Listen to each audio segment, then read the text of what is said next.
Salut les infocrates, je vous fais cette petite vidéo pour vous parler du remaniement gouvernemental du 4 juillet 2022.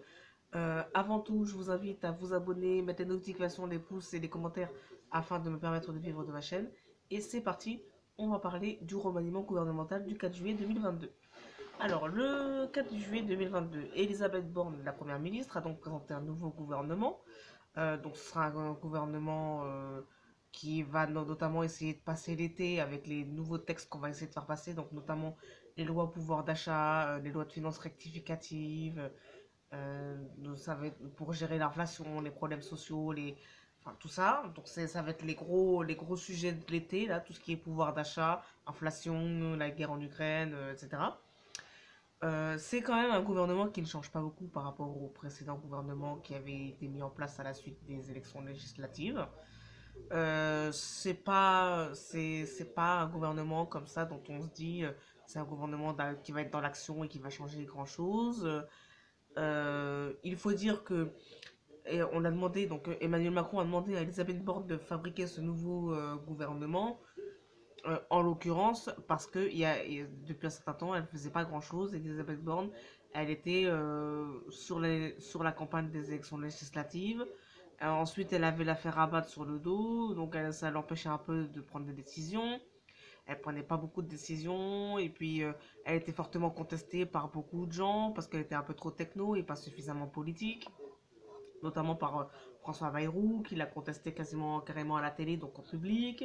Bon, après, c'est pas un changement absolument considérable, puisqu'il s'agissait d'évacuer le boulet Damien Abad, puisque Damien Abad avait des affaires de viol sur le dos, donc qui était ministre des Solidarités et du Handicap, qui avait été une prise de guerre des Républicains, parce que juste avant de rentrer au gouvernement, il était président du groupe Les Républicains à l'Assemblée nationale avant les législatives.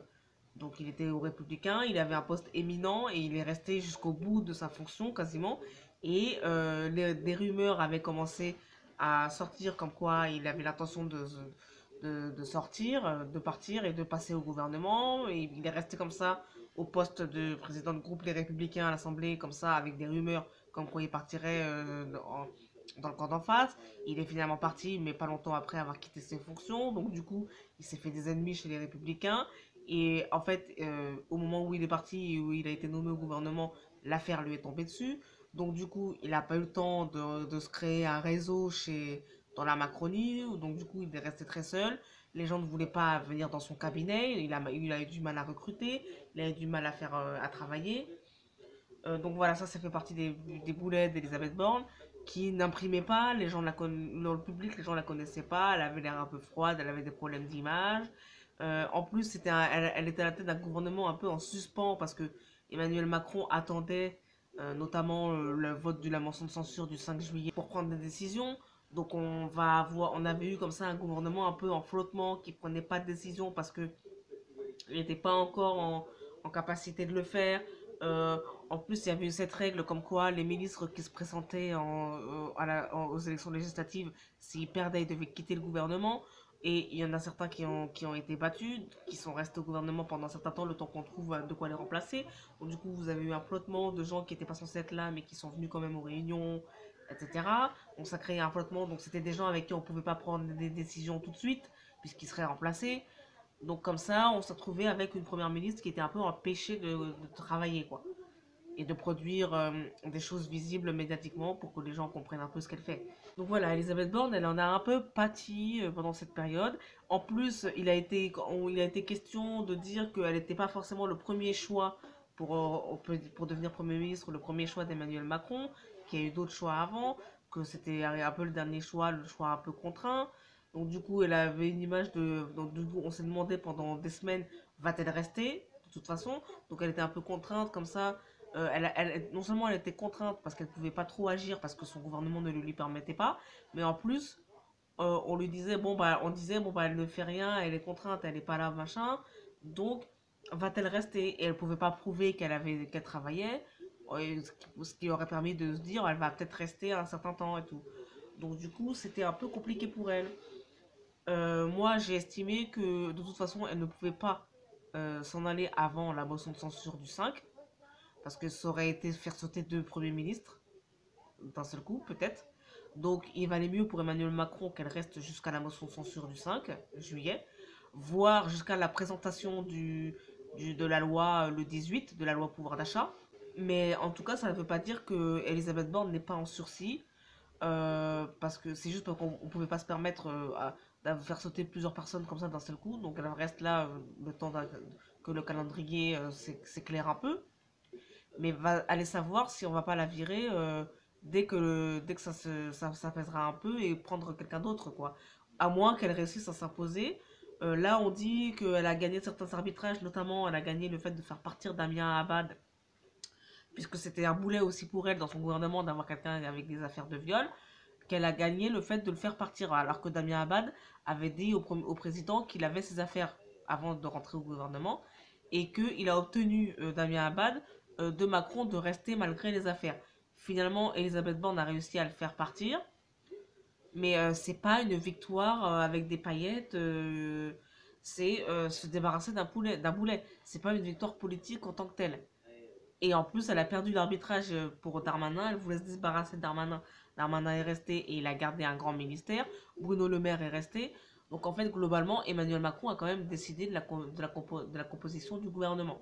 D'autant plus que aujourd'hui, on craint une rentrée sociale difficile, avec des événements dans la rue, avec des événements syndicaux, avec des grèves, ça commence déjà avec les aéroports qui bloquent cet été. On attend des mouvements sociaux forts à la rentrée. De toute façon, tous les septembre, on attend un mouvement social fort. C'est jamais toujours le cas, mais on ne sait jamais, parce que là, il y a quand même une contestation qui est très forte, qui s'est manifestée dans les votes à la législative. Donc on s'attend à ce qu'il y ait aussi une assemblée législative qui soit forte et où il y ait du mouvement sur tous les textes de loi, sur tous les abonnements, qu'il y ait du mouvement, que les ministres soient chahutés. On s'attend à ça, puisque la gauche est arrivée en force à travers Jean-Luc Mélenchon et la NUPES, et le Rassemblement national est arrivé en force aussi. Donc on attend des choses, on attend de l'action, du mouvement de la part du Rassemblement national et de la NUPES. Donc voilà, là on est sur un remaniement qui est un peu cosmétique, qui ne change pas grand-chose, qui a servi à se débarrasser des boulets qui avaient perdu ou qui avaient des affaires de viol. D'ailleurs, on se demande qu'est-ce qui va se passer pour la secrétaire d'État Chrysoula Zakharopoulou, puisqu'elle aussi elle a des affaires d'agression sexuelle et de violence gynécologique, puisqu'elle est anciennement gynécologue. Qu'est-ce qui va se passer? On va voir. On va voir ce qui va se passer pour Éric Coquerel, qui est président de la commission des finances de l'Assemblée nationale, qui a été élu cette semaine. Et donc on va voir comment ça va se passer pour lui, puisqu'il y a Sophie Tissier, donc une ancienne figure des Gilets jaunes, qui, euh, qui a porté plainte pour harcèlement sexuel contre lui, pour des faits qui ont eu lieu en 2014, qu'il conteste, mais on va voir comment ça se passe. Donc voilà, il y a des choses qui se... Et puis, bon, on sent Emmanuel Macron, il a dit, je ferai un gouvernement de coalition. La coalition n'est pas là, puisque, en fait, il a proposé la coalition à tout le monde, sauf la France Insoumise et le Rassemblement National, parce que, selon lui, il ne faisait pas partie de l'arc républicain.